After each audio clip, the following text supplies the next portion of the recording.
Hello and welcome. My name's Rob and today is Friday the 17th of June 2022. Today's video is about talking about different scale models, so 1/50th scale and a 1/24th scale, which is my grand design, which is my final design. And I've got some on YouTube already, but this will be the final one because I'm running out of room. Okay, so first of all I'm going to show you some parts of the 1/50th scale, give you ideas maybe if you're interested in making things or of your own design like I have, or you can actually buy kits that are already made up and you just got to put them all together and paint them, and so you can spend anywhere from $10 up to hundreds and hundreds of dollars, depending what you want to do. But first of all, if you're going to make your own, you need a plan. Okay, so I'm going to quickly show you a rough idea of what you're supposed to do.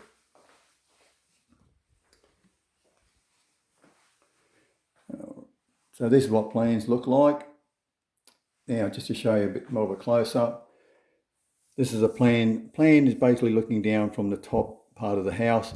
So you can see then you have what they call a side elevation, front elevation, a back elevation, so that you know which part of the house you're actually looking at. Then it comes down to putting in all your dimensions, you know, where things are actually going to fit, your dining tables, lounge rooms, you know, cupboards, all that sort of thing, so that you get a pretty good idea where it's going to be. Or your wiring or your plumbing, etc., which is not shown on all of this part. That's all added onto later on different parts. Sometimes you'll just start off with a bit of a sketch, and then from there you might just want to muck around and have a bit of a play what you would like it to look like on the outside. So as you can see here, I've done sort of just some different types of balustrading, for example, different windows, different shapes, different sizes, different doors, and now, if you're going to do this sort of thing, by the way, you've got what they call graph paper, which is this here, as you can see here. You can either buy the bigger squares or the smaller. These I find a bit better, 1mm ones. And a scale ruler. You need a scale ruler to do things like this as well.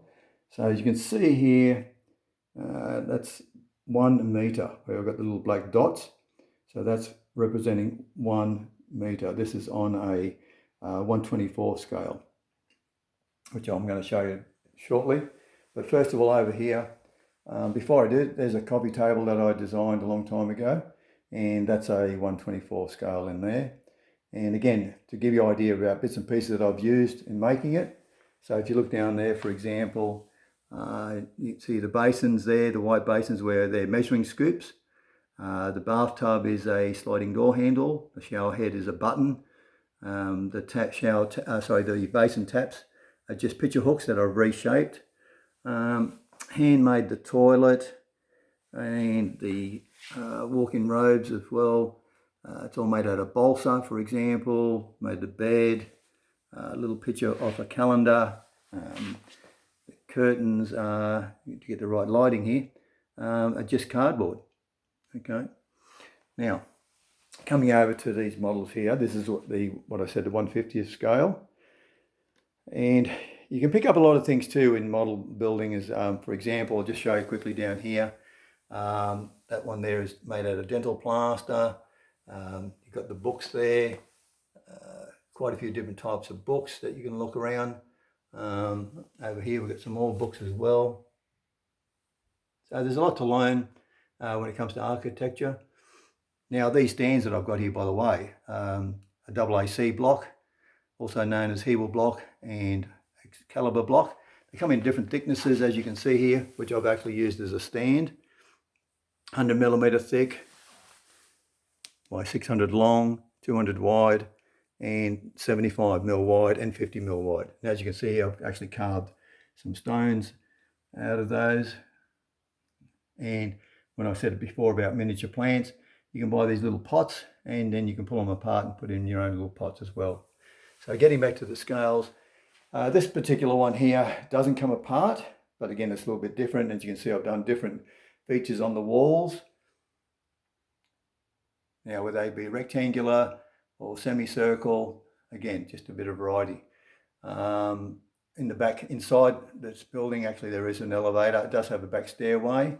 The dwarf there, for example, is just paddle pop sticks, polystyrene here, just to make some luggage, some barrels, and made the boat. And as I mentioned before, about artificial water. It can be very expensive, like $75 a litre. That's why most model builders, you'll notice, only use about 2 or 3 millimetres thick. Then they colour it, you know, so you can't really see the actual depth of it. Same with here, just a little stream, for example. You can buy miniature plants. That's a little thumb thimble there.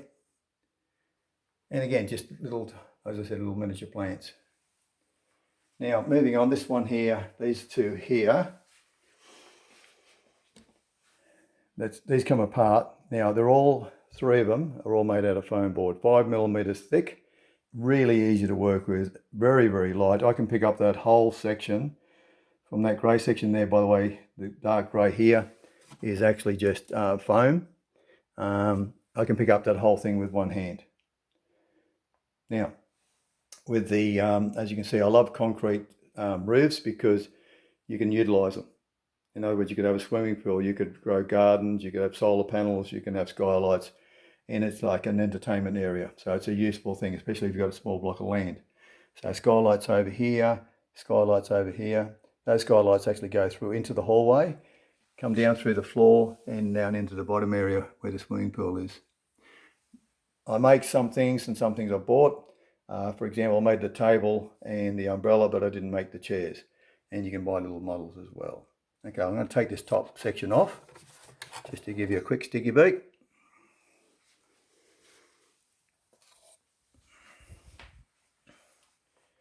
And again, I made like the kitchen, for example, the beds, the dining table, the walk-in robes, but I bought things like, you know, the bathtub, the sinks, and a few other things for the accessories in the kitchen, in the dining room. And then on this one here, I'll pull this apart as well.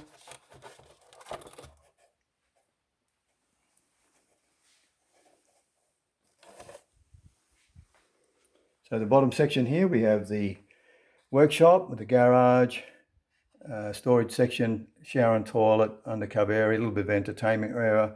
Then we've got a swimming pool, and it's like a guest house or a granny flat. Yes, we have towers here. You don't need towers, but I like towers anyway. And over here we also have more storage for a garage. You can see here. Okay, water tank. And again, utilising that roof as an entertainment area. Little things like that, there's actually a nut from nut and bolt. So it's like what they call a castle head bolt. Nut, sorry, I should say. And here we have just a little bit larger one. On this other one here, which is obviously completely different, but again, on the top there we have an entertainment area, a double garage with a workshop in the back. Now these two floors here are identical. And now, again, if you make them identical, you could use it, like I said, as a B&B, or you could use it as rent it out as a separate part of the house, and all self-contained, for example. So I'll show you that as well. As you can see in this particular model, I didn't put much in the way of plants. Again, this is just a 3-bedroom. It takes a bit to focus here. 3-bedroom. Again, I built half the stuff that's in here as well. As you can see, it's pretty easy. And now in the back there, of course, we've got the swimming pool and a spa and a barbecue area. And of course, then we out the side here, by the way, we have an elevator as well. So as I said, it's duplicated from top to bottom. And again, when it comes to building something like this, it's obviously a lot cheaper because you're not changing walls or where they're supposed to be, so that everything's loaded on top of each other. As I mentioned again, the hedges are just basically scourers. The grass, a bit hard to see properly, but it's actually sandpaper, which I've sprayed green. All right, so let's move on to the grand design now. Hopefully you'll get a good look from here. Try and keep as steady as I can, not easy holding in the camera, talking at the same time. Now, for the people who haven't seen this before, the other model was actually, the center section wasn't there where the waterway is. That house used to be joined up, so I split it into 2 and decided to put a waterway in. Probably because I just like water, I suppose. So what I'm going to do is I'll start at one end and I'll work my way around. I'll give you a view from this angle.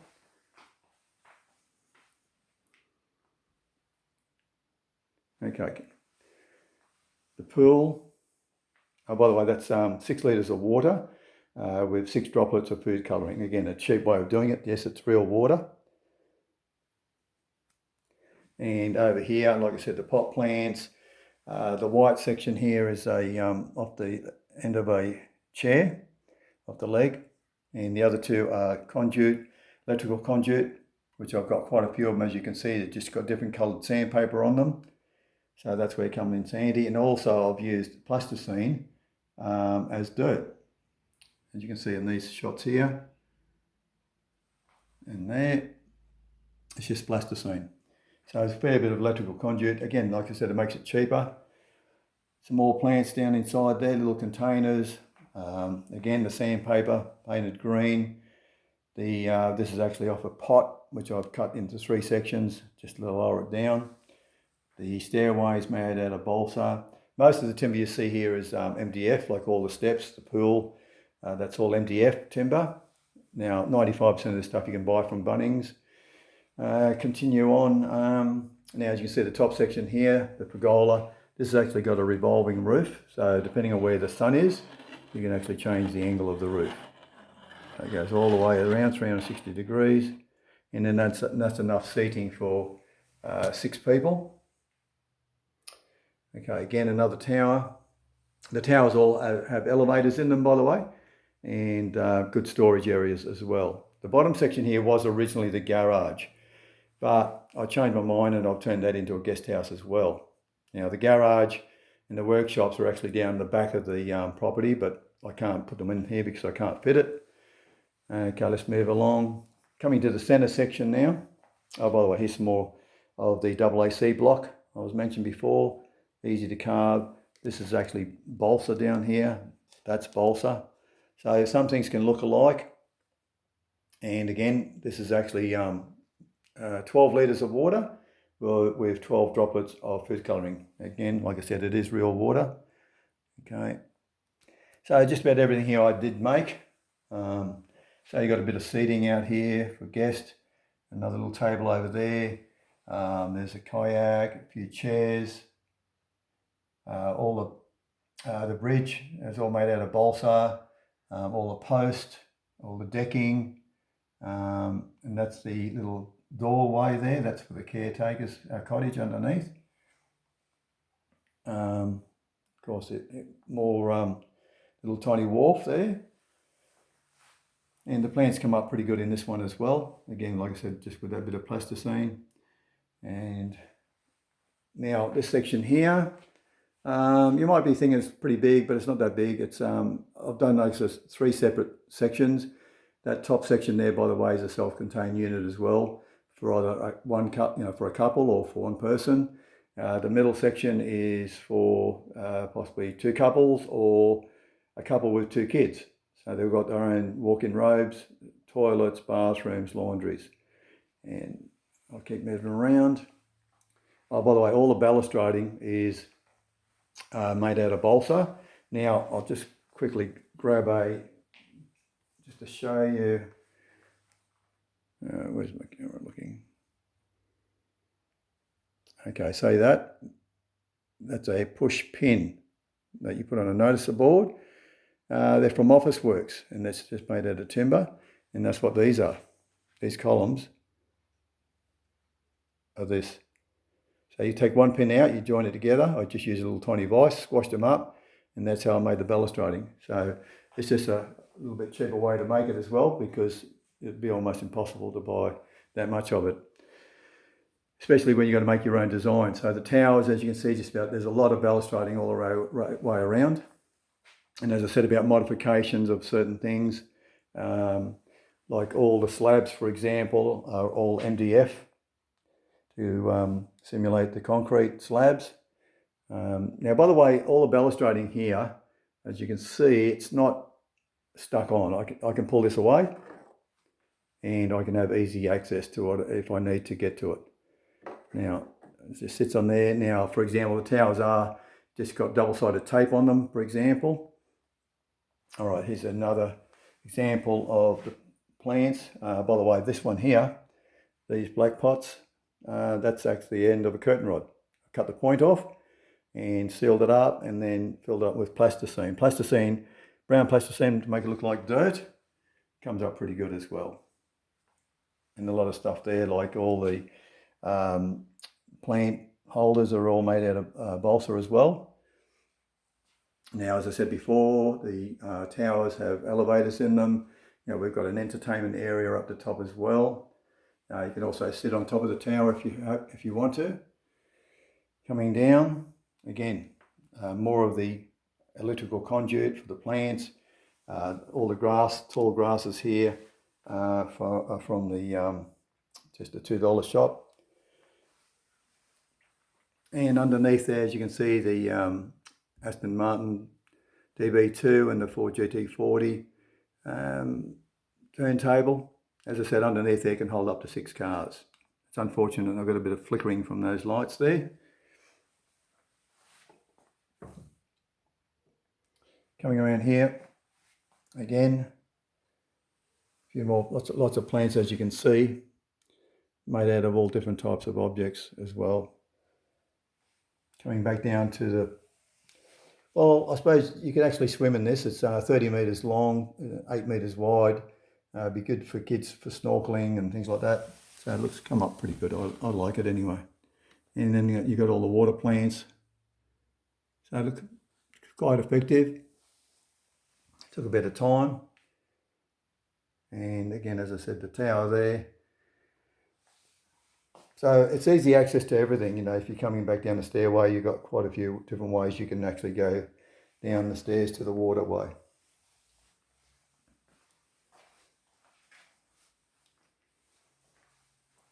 Okay, I'll just do another shot from the front here. Now, believe it or not, you're looking at around about 300 kilos in weight, which is a lot of weight. And obviously you need some pretty good supports underneath. Now underneath here, which I'll just point out, the frame is all aluminium tubing all the way through there. Now you can see I've got them on caster wheels as well. Now that's actually broken up into 3 sections, so it's easy for me to pull them apart to work on them. You can see that I've got diagonals on there. That's to brace them, so to make them even stronger. So there's virtually no movement whatsoever. So it has to be pretty solid. I think I've just about covered it all now. If there's any questions, you can always just leave them down the bottom. But hopefully you've enjoyed this. And what I might do also is I might take some still shots and just turn it into a slideshow. Thanks very much for watching. Bye for now.